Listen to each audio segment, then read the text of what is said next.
Shalom, selamat pagi Bapak Ibu yang terkasih di dalam Yesus Kristus.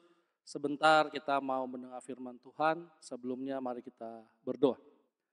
Bapak terima kasih buat pagi hari ini, kami bersyukur buat berkat kasih karunia Tuhan yang luar biasa.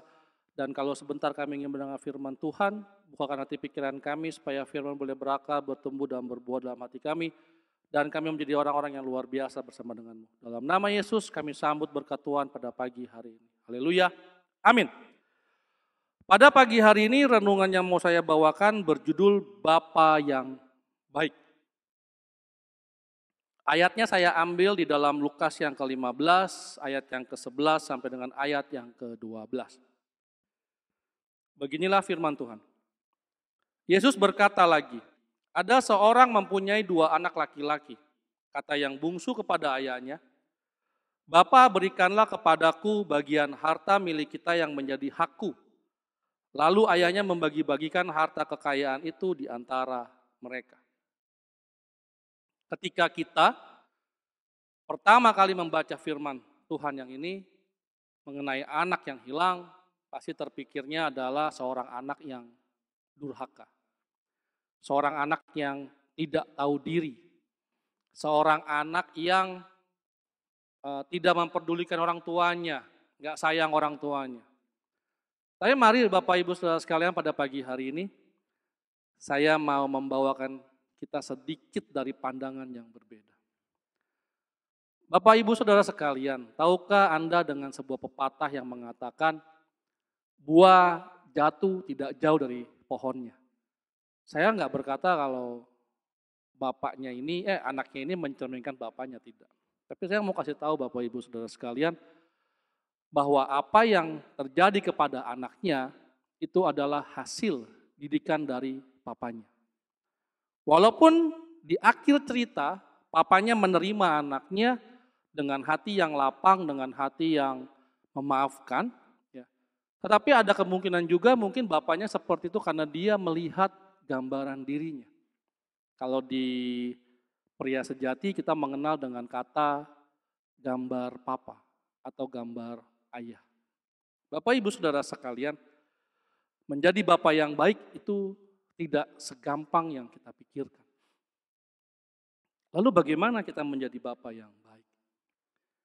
Kalau dari yang kita baca tadi, ya, di Lukas 15 ayat yang ke-11 sampai dengan ayat yang ke-12, ketika anaknya berkata kepada ayahnya, dia meminta bagian dari apa yang menjadi haknya.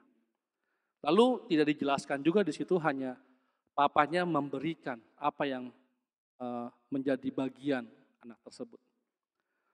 Bapak Ibu Saudara sekalian, menjadi bapak yang baik ada beberapa hal yang perlu kita perhatikan, utama di dalam kisah ini.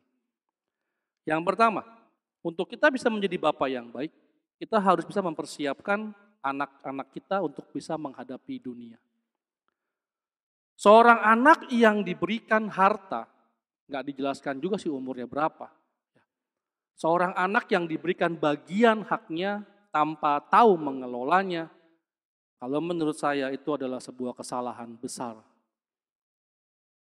Kita sebagai bapak yang baik, sebagai orang tua, kita wajib mempersiapkan anak-anak kita untuk mereka bisa menghadapi dunia. Kita sama-sama tahu kalau dunia ini sangat jahat. Bahkan dengan segala kebobrokannya semakin melarat, bahkan semakin parah kalau menurut saya. Lalu apa yang Bapak Ibu Saudara bisa siapkan untuk anak-anak Anda? Yang jelas yang pertama adalah pendidikan yang baik.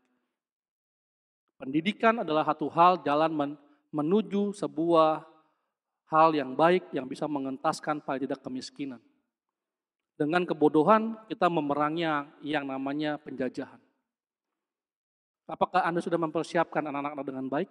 Sekolahnya, studinya, atau malah kita mengalah kepada anak-anak kita ketika mereka tidak mau sekolah, ketika mereka malas belajar dan lain sebagainya. Atau kita takut dengan sebutan ayah yang galak, ayah yang tidak berperasaan dan sebagainya macamnya. Bapak Ibu Saudara sekalian, apa yang terjadi dengan anak si bungsu tidak lepas juga dari kesalahan papanya, yang begitu menggampangkannya membagi harta bagian untuk anaknya yang kedua Sehingga anak itu tidak tahu mesti dibuat apa, nggak tahu mesti harus usaha apa, tidak tahu bagaimana caranya mungkin menabung, berhemat, dan lain-lain. Karena disebutkan di situ di ayat selanjutnya, anaknya berpesta pora, menghabiskan harta ayahnya. Mempersiapkan anak itu adalah salah satu tugas kita sebagai orang tua. Pertanyaannya, apakah Anda, Bapak, Ibu, Saudara sekalian, sudah mempersiapkan anak-anak Anda? Lalu yang kedua, menjadi Bapak yang baik, jangan kita terlalu sayang, tanda kutip, kepada anak-anak kita. Sebuah penelitian membuktikan, jika kita terlewat sayang kepada anak-anak kita menjadi anak-anak yang manja dan menjadi anak-anak yang tidak mampu mencari jalan keluarnya sendiri. Dia membutuhkan orang lain. Dia menggantungkan hidupnya kepada orang lain. Dia menggantungkan pendapat dirinya terhadap orang lain. Dan ini membuat anak-anak kita menjadi anak-anak yang gampang. Bapak, Ibu, Saudara sekalian, apakah sayang kepada anak merupakan kesalahan? Tidak. Yang menjadi permasalahannya adalah ketika Anda terlalu sayang terhadap anak-anak Anda. Siapa yang tidak sedih ketika anak Anda jatuh, dimarahi orang atau apapun juga? Saya pun termasuk orang yang sedih. Tetapi kita mesti bisa melihat kenapa anak kita dimarahi. Kenapa anak kita bisa terjatuh dan sebagainya macamnya. Ada kemungkinan anak itu tidak mau mendengarkan kita sebagai orang tua. Dan ketika dia jatuh, mungkin itu saatnya dia mulai mendengarkan kita. Bapak, Ibu, Saudara sekalian, terlewat sayang kepada anak membuat anak tidak tangguh. Itu yang terjadi pada angkatan anak-anak zaman sekarang. Mereka menjadi anak yang kurang tangguh, bukan karena mereka mau, tetapi karena didikan dari ayahnya dan dari ibunya. Lalu yang ketiga, yang terakhir, menjadi bapak yang baik, kita pun juga harus ingat satu hal. Jangan kita suka menyakiti hati anak-anak kita. Bagaimana cara menyakitinya? Yang pertama, orang tua sering membuat janji tetapi tidak pernah ditepati. Kebetulan kita membaca firman Tuhan mengenai seorang ayah yang sangat baik. Dia memberikan hartanya walaupun dia belum meninggal kepada anak-anaknya. Tetapi yang jadi masalah justru dia menyakiti anaknya dengan cara yang berbeda. Kenapa seperti itu? Ya karena terbukti anaknya sampai melarat, sampai terlunta-lunta di negeri orang. Oh kita bilang itu kesalahan anaknya, betul. Tetapi jika bapaknya pas itu bertindak tegas dengan mengajarkan dia, memberi pengertian dan lain sebagainya, ada kemungkinan anaknya tidak akan seperti itu. Paling banter adalah anak itu menjadi anak yang berontak, dia marah, kenapa papanya menjadi jahat atau apapun juga. Tapi paling tidak sampai anaknya mau memakan ampas babi. Untungnya dalam cerita ini, anak ini bisa balik lagi. Bapak, Ibu, Saudara sekalian, mungkin kita tidak menyakiti anak-anak kita dengan perkataan. Tetapi kita sering menyakiti anak-anak kita dengan perbuatan. Sebab itu pada pagi hari ini, mari sama-sama kita belajar menjadi bapa yang baik. Menjadi bapa yang luar biasa. Karena tidak mudah menjadi bapa yang baik. Dengan pertolongan Roh Kudus, kita pasti mampu. Kita melihat sebuah sisi cerita anak yang hilang dari sisi yang berbeda. Mari kita berdoa.